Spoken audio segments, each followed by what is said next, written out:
नमस्कार विद्यार्थियों। 10वीं कक्षा का अनिवार्य हिंदी का जो पेपर है 19 फरवरी यानी कल आयोजित होने वाला है, उसके लिए कुछ महत्वपूर्ण प्रश्नों का संकलन आपके सामने प्रस्तुत किया जा रहा है, जो आपके लिए कल होने वाली बोर्ड परीक्षा के लिए अति महत्वपूर्ण होने वाला है। निम्नलिखित वस्तुनिष्ठ प्रश्न के उत्तर है वो अपनी उत्तर पुस्तिका के अंदर लिखने हैं। पहला प्रश्न है, रंगीला शब्द में प्रयुक्त प्रत्यय है वो कौन सा है? तो इसमें है वो प्रत्यय ईला प्रत्यय प्रयुक्त हुआ है और मूल शब्द इसके अंदर रंग है। और इस बात को ध्यान में रखें कि प्रत्यय है वो शब्द के अंत में है वो लगने वाला शब्दांश होता है। दूसरा प्रश्न, अत्यधिक शब्द का सही संधि विच्छेद होगा, तो इसका संधि विच्छेद होगा अति प्लस अधिक यानी अत्यधिक होगा और इसके अंदर यण है वो संधि प्रयुक्त हुई है। तीसरा प्रश्न, राम लक्ष्मण परशुराम संवाद अंश के रचयिता है वो कौन है? तो इसके रचयिता तुलसीदास है और राम लक्ष्मण परशुराम संवाद ये रामचरित मानस का अंश है। उद्धव की योग साधना को गोपियों ने किसके समान है वो बताया है? तो इसको है वो गोपियों ने कड़वी ककड़ी के समान योग को बताया है और यह भ्रमर गीत का अंश है और जिसके रचयिता है वो सूरदास है वो है। नेक्स्ट प्रश्न की तरफ देखते हैं। तो प्रश्न है, उत्साह कविता में कवि ने है वो किसे संबोधित किया है? तो उत्साह कविता में कवि ने बादल को संबोधित किया है और यह एक प्रेरणात्मक कविता है। प्रेरणात्मक कविता है जिसको उद्बोधन परक कविता के नाम से भी जानते हैं। मंगलेश डबराल का जन्म है वो कब हुआ था, कहाँ हुआ था? तो मंगलेश डबराल का जन्म राजस्थान के अंदर हुआ था, भरतपुर राजस्थान में। नेक्स्ट प्रश्न की तरफ देखते हैं। तो वही प्रत्यय वाला प्रश्न है, रसिया शब्द में प्रयुक्त है वो प्रत्यय कौन सा है? तो रसिया शब्द में प्रयुक्त प्रत्यय है वो ईया है और इसका मूल शब्द है वो रास है। मूल शब्द क्या है? रास है और रास के अंदर ईया प्रत्यय है वो प्रयुक्त हुआ है। गुण स्वर संधि का सही उदाहरण कौन सा है? तो गुण स्वर संधि का सही उदाहरण है वो रमेश है और इसका सही संधि विच्छेद होगा रमा धन ईश होगा। रमा धन ईश इसका सही संधि विच्छेद होगा। अगले प्रश्न की तरफ देखते हैं। तो उत्साह कविता के कवि कौन है? तो उत्साह कविता के कवि सूर्यकांत त्रिपाठी निराला है। राम लक्ष्मण परशुराम संवाद की भाषा है वो कौन सी है? तो इसकी भाषा है वो अवधी है। नेक्स्ट प्रश्न, गोपियों ने भ्रमर के बहाने किस पर व्यंग्य बाण है वो छोड़े हैं? तो उद्धव पर है वो व्यंग्य बाण गोपियों ने छोड़े हैं। नेक्स्ट प्रश्नों की तरफ देखते हैं। तो दूसरा प्रश्न आपके रिक्त स्थान वाला प्रश्न आने वाला है और जो संज्ञा सर्वनाम क्रिया विशेषण उपसर्ग और प्रत्यय से संबंधित 6 प्रश्न इसके अंदर आने वाले हैं। पहला प्रश्न है, किसी भाव अवस्था गुण अथवा दशा के नाम को क्या कहा जाता है? तो इसके नाम को है वो भाववाचक संज्ञा है वो कहते हैं। संज्ञा 3 प्रकार की होती है, जातिवाचक, व्यक्तिवाचक और भाववाचक संज्ञा। दूसरा प्रश्न, वे शब्द जो संज्ञा या सर्वनाम की विशेषता बताते हैं उन्हें है वो क्या कहा जाता है? तो संज्ञा और सर्वनाम की विशेषता बताने वाले शब्दों को विशेषण कहा जाता है। तीसरा प्रश्न, वे क्रियाएं जिनके साथ कर्म है वो प्रयुक्त नहीं होता है तो उन्हें अकर्मक क्रिया है वो कहते हैं। क्रिया 2 प्रकार की होती है, सकर्मक क्रिया और अकर्मक क्रिया। अब अकर्मक के अंदर कर्म प्रयुक्त नहीं होता है जबकि सकर्मक क्रिया के अंदर कर्म प्रयुक्त होता है।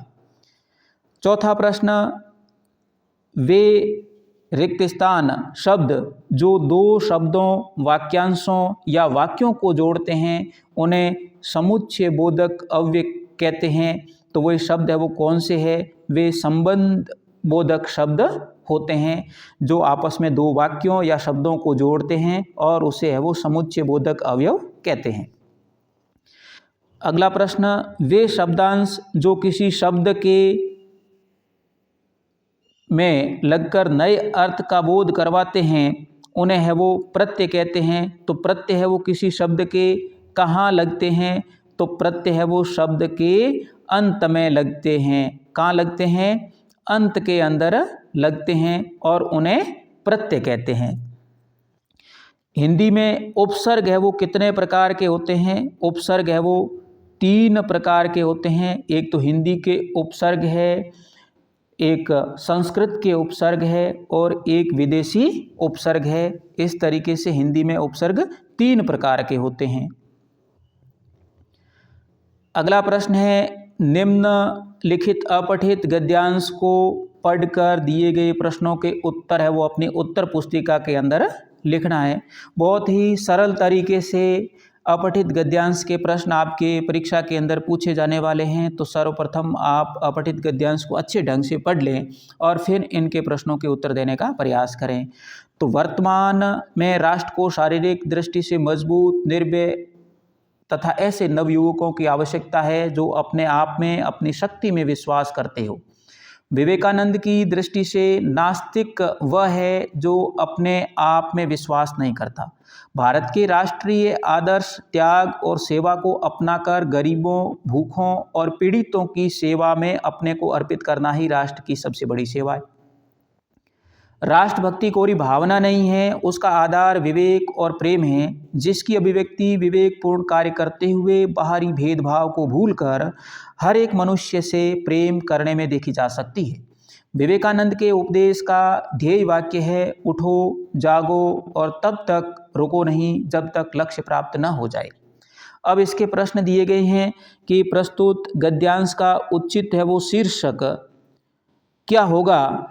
तो इसके अंदर राष्ट्र निर्माण के बारे में चर्चा की गई है, तो इसका उचित शीर्षक होगा राष्ट्र निर्माण और राष्ट्र सेवा।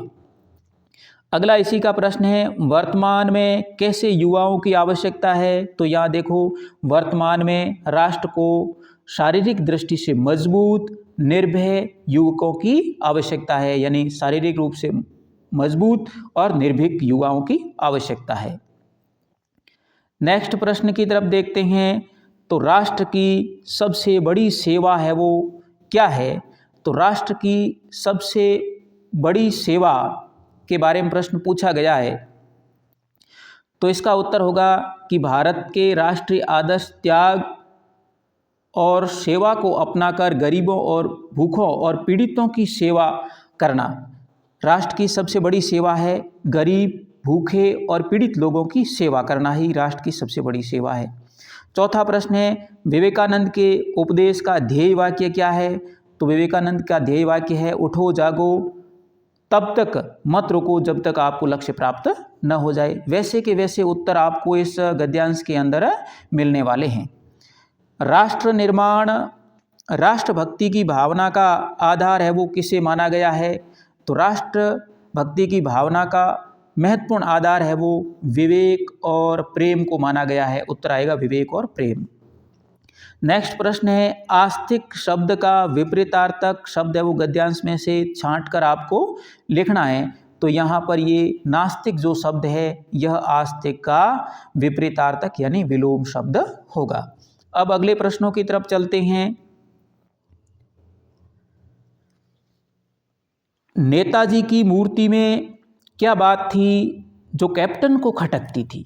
तो नेताजी की मूर्ति के अंदर बात ये थी कि चश्मा तो था लेकिन संगमरमर का है वो नहीं था, क्योंकि चश्मे वाला हमेशा ओरिजिनल चश्मा है वो उसके लगाता था। अगला प्रश्न, झूठा छछ उपन्यास के लेखक है वो कौन है। तो इसके लेखक यशपाल है।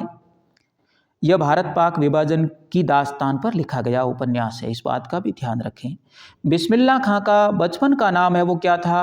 तो अमीरुद्दीन बचपन का नाम था। सभ्यता है, सभ्यता क्या है भाई? सभ्यता संस्कृति का परिणाम है।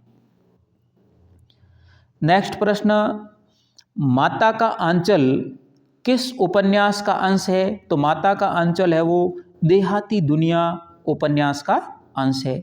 अगला प्रश्न, गंतोक का मतलब क्या है, यानी इसका अर्थ क्या है? गंतोक है वो पहाड़ को कहते हैं।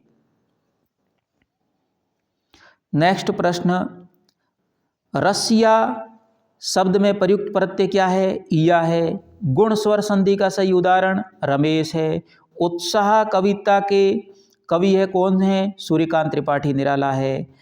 राम लक्ष्मण और परशुराम संवाद की भाषा क्या है? अवधी है। गोपियों ने भ्रमर के बहाने किस पर व्यंग्य बाण छोड़े हैं? उद्धव पर छोड़े हैं। ये प्रश्न कुछ रिपीट हो गए हैं, इस बात का ध्यान रखें। अगला प्रश्न रिक्त स्थान से संबंधित है कि जिस सर्वनाम का प्रयोग प्रश्न पूछने के लिए होता है तो उसे प्रश्नवाचक सर्वनाम कहते हैं। किसी प्राणी, स्थान, वस्तु या भाव का बोध कराने वाले शब्दों को क्या कहते हैं? संज्ञा कहते हैं। संज्ञा 3 प्रकार की होती है, व्यक्तिवाचक, जातिवाचक और भाववाचक। तीसरा प्रश्न, जब कर्ता स्वयं कार्य का संपादन न कर किसी दूसरे को कार्य करने के लिए प्रेरित करता है या करवाए उसे क्या कहते हैं? प्रेरणात्मक क्रिया है वो कहा जाता है। अवयवी भाव जो समास है उसके अंदर पहला पद है वो अवयव होता है। नेक्स्ट प्रश्न, जिन शब्दों का लिंग, वचन, कारक तथा काल के अनुसार रूप परिवर्तित नहीं होता है, एक जैसे ही रहते हैं, उन्हें अविकारी शब्द कहते हैं। और जिनका रूप परिवर्तित हो जाता है उन्हें विकारी शब्द कहेंगे। उन्हें क्या कहेंगे? विकारी शब्द कहेंगे। ऐसे अवयव शब्द जो क्रिया की विशेषता बताते हैं, तो क्रिया की विशेषता बताने वाले शब्दों को क्रिया विशेषण कहेंगे। नेक्स्ट प्रश्न, रंगीला शब्द में प्रयुक्त प्रत्यय है वो कौन सा है? ईला प्रत्यय है। अत्यधिक का सही संधि विच्छेद अति प्लस अधिक। राम लक्ष्मण परशुराम संवाद के अंश के रचयिता तुलसीदास। ये भी प्रश्न 3-4 रिपीट हो गए हैं। उद्धव की योग साधना को गोपियों ने किसके समान बताया है? कड़वी ककड़ी के समान। उत्साह कविता में कवि ने किसे संबोधित किया है? बादल को। मंगलेश डबराल का जन्म कहाँ हुआ था? राजस्थान के भरतपुर जिले में। नागार्जुन का जन्म है वो कहाँ हुआ था भाई? नागार्जुन का जन्म बिहार में हुआ था। कैप्टन किसका नाम था? तो कैप्टन है वो चश्मे वाले का नाम था। लखनवी अंदाज व्यंग्य के लेखक कौन है भाई? यशपाल है वो लखनवी अंदाज व्यंग्य के लेखक है। बाल गोविंद भगत पाठ की विधा है वो कौन सी है? तो यह रेखा चित्र विधा का है। संस्कृति परिणाम है वो किसका परिणाम है? संस्कृति सभ्यता का परिणाम है। हमारे समाज में नाक है वो किसका प्रतीक है भाई? नाक है वो इज्जत या सम्मान का प्रतीक है। हिंदी का पहला आंचलिक उपन्यास है वो माना जाता है, किसको माना जाता है भाई? देहाती दुनिया को माना जाता है। नेक्स्ट रिक्त स्थान वाले प्रश्न हैं, ये रिपीट हो गए हैं, इनके उत्तर आप ऊपर के प्रश्नों में पढ़ चुके हैं। और ये गद्यांश है ये भी रिपीट हो चुका है, इसके उत्तर भी आगे आपको देखने को मिल जाएंगे। अब अगले प्रश्न हैं, निम्नलिखित संज्ञा शब्दों में भाववाचक संज्ञा का उदाहरण कौन सा है भाई? भाववाचक संज्ञा का उदाहरण एकता है। यह भाववाचक संज्ञा का उदाहरण है। जो सोएगा वो खाएगा काव्यांश में सर्वनाम का भेद है वो कौन सा है? तो यह संबंधवाचक सर्वनाम है। शहनाई कौन से वाद्य यंत्र के समान है? तो यह नाग स्वरम के समान है। रसोई को भटियार खाना है वो किसने कहा है? तो मन्नू भंडारी के पिताश्री ने कहा है। मुख्य चौराहे पर लगाई गई नेताजी सुभाष चंद्र बोस की प्रतिमा निम्न में से किससे निर्मित थी? भाई ये संगमरमर से निर्मित थी। बाल गोविंद भगत के द्वारा बजाया जाने वाला वाद्य यंत्र कौन था? तो खंजड़ी है वो वाद्य यंत्र बाल गोविंद भगत के द्वारा बजाया जाता था। नेक्स्ट प्रश्न, निम्नांकित में से नागार्जुन की काव्य कृति है वो कौन सी है? तो मैं मिलिट्री का बूढ़ा घोड़ा, इसके रचयिता नागार्जुन है। शिव धनुष भंग या खंडित होने से क्रोधित होने वाले ऋषि है वो कौन से थे भाई? ये परशुराम जी थे। गोपियों ने योग साधना को किसके समान बताया है? कड़वी ककड़ी के समान बताया है।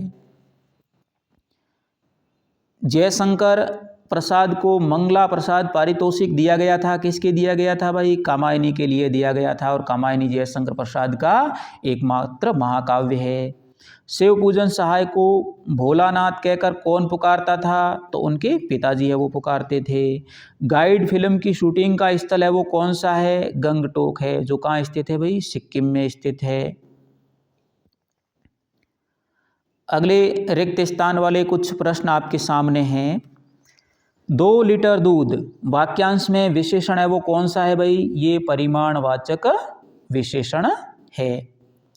ऐसे अवयव शब्द जो क्रिया की विधि या रीति को व्यक्त करते हैं क्या कहलाते हैं? तो ये रीतिवाचक क्रिया विशेषण कहलाते हैं। भरमार शब्द में उपसर्ग कौन सा है भाई? उपसर्ग शब्द के आगे लगता है, तो कौन सा उपसर्ग है? भर है वो उपसर्ग है।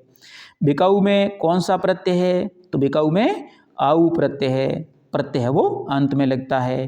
पितृ प्लस आज्ञा शब्द की संधि करने पर बनने वाला शब्द कौन सा है भाई? ये पित्राज्ञा शब्द है। द्विगु समास में पहला पद है वो कौन सा होता है भाई? संख्यावाची होता है। अब है वो इस गद्यांश को पढ़ करके आपको इनके प्रश्नों के उत्तर देने हैं। प्रस्तुत गद्यांश का उचित शीर्षक क्या होगा? तो प्राचीन भारत में नारी की स्थिति, यानी प्राचीन भारत में नारी की स्थिति के बारे में बताया गया है। दूसरा प्रश्न है, हमारे पूर्वजों ने नारी के लिए क्या कहा है भाई? नारी के लिए कहा है कि यत्र नार्यस्तु पूज्यन्ते तत्र देवता रमन्ते, यानी जहाँ नारियों की पूजा होती है वहीं देवता रमण करते हैं यानी रहते हैं। तीसरा प्रश्न है, स्त्रियों को किन नामों से संबोधित किया गया है? तो स्त्रियों को है वो लक्ष्मी और गृह देवी के रूप में संबोधित किया जाता था। नेक्स्ट प्रश्न, देवासुर संग्राम में किसने अद्वितीय कौशल का परिचय दिया था? तो देवासुर संग्राम में केकई ने है वो अद्वितीय कौशल का परिचय दिया था, और इसीलिए तो केकई ने है वो बाद में दशरथ से है वो वरदान मांग करके राम को वो है वो वनवास भेज दिया था। यही देवासुर संग्राम में केकई के वचन को दशरथ को निभाना पड़ा था और राम को वनवास का गमन करना पड़ा था। हमारा समाज है वो कैसा है भाई? हमारा समाज पुरुष प्रधान है, यानी पुरुषों की चलती है, स्त्रियों की नहीं मानी जाती है। स्वतंत्र शब्द का विलोम शब्द है वो क्या होगा भाई? स्वतंत्र का शब्द का विलोम शब्द होगा परतंत्र होगा। इसी के साथ ये महत्वपूर्ण प्रश्न समाप्त हुए। तो आप ऐसे ही अन्य विषयों के प्रश्नों की भी जानकारी या उससे संबंधित है वो वीडियो देखने के लिए चैनल को सब्सक्राइब करें, लाइक करें और अपने साथी विद्यार्थियों के साथ शेयर करें ताकि वो भी इसका फ़ायदा उठा सके। धन्यवाद।